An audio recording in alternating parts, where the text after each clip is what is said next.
US President Donald Trump has threatened to bypass Congress to push new voting laws ahead of the November midterm election, citing the need for nationwide reforms, including mandatory photo identification for voters. Now, the move comes as the Republican Party faces potential losses in the legislature with a slim chance of passing election reform through the Senate. Now, Trump's plan, framed as an executive order if congressional approval fails, could face immediate legal challenges, potentially reaching the Supreme Court. While some U.S. jurisdictions already require voter ID, critics argue the proposed measures, including proof of citizenship for registration, could disenfranchise millions. Observers note that there is no evidence of widespread voter fraud, raising concerns about the law's impact on electoral participation. And to discuss this, we are joined by our Global Affairs Analyst, Ejike Okpa. All right, now we'll go straight to the question. Now what are the short and long-term implications on executive authority if our U.S. president attempts, to bypass the United States Congress to implement new voting laws? Well, I mean, I don't think the president will do something that the law doesn't authorize him to do. So if he requires Congress and Congress is dragging or slow walking it, and the president sees the need to use the executive powers, that is vested in the office, then he's going to go ahead and do it.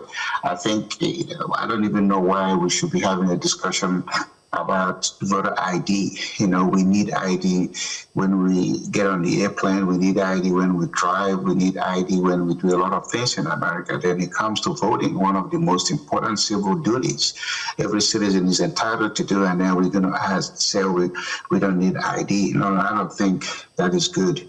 The integrity of voting is that people who are supposed to vote, are properly identified, and they then go in there and cast their vote. I think in the past, given the way, the Democrats have exploited this weak law or provision, now we say no, only Americans are supposed to vote in the American election. It shouldn't be something that is going to be turned open and anybody can just show up and vote. So if the president has the power because of he's identified a particular law that enables him to do it, he should go ahead and do it. Now, how might now the U.S. Supreme Court now assess the separation of powers implications of such a move?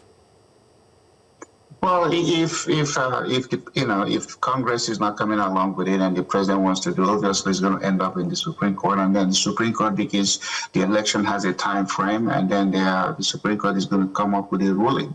We're talking about March. Next month we start having the nomination process, and then some states will carry their own nomination up to June. So from June to November, when the election has to happen, we're going to have a ruling on this matter. So what you see happening now is both sides, pulling and pushing and, pointing finger. But at the end of the day, obviously the Supreme Court is going to give a ruling that will say, yes, the president is right or the president is not. Now, I'll ask this now. Now, what role do you think this, the Department of Justice could now play in enforcing or challenging these new directives introduced without the congressional approval? Well, what the DOJ going to do, because all elections in America is actually conducted by the states, so the secretaries of state of each state is the one that have responsibility over federal elections. And so once that directive is issued, then the states will now go in and see what they're going to have to do in order to do again, in order to make sure that this exercise happens again in November as well as in March when the nomination is done. In the nomination side of things, that really doesn't matter, because when you go in, they ask you if you're Republican or you're Democrat or independent, so they give you a ballot. So you go in and you vote for that particular nomination, for that party. But it's in the general election in November where it doesn't matter you're a Democrat or a Republican, especially in Texas. I'm going to talk about Texas. You could vote, you could be a Democrat voting for a Republican or vice versa. And so we want to make sure that those the people that show up, I became a citizen in 1995. I've always voted, and I have my voter card in addition to my driver's license to make sure I am the person that, is voted. So I don't understand the pushback, but then obviously somebody thinks there's an advantage they're gonna have if everybody votes.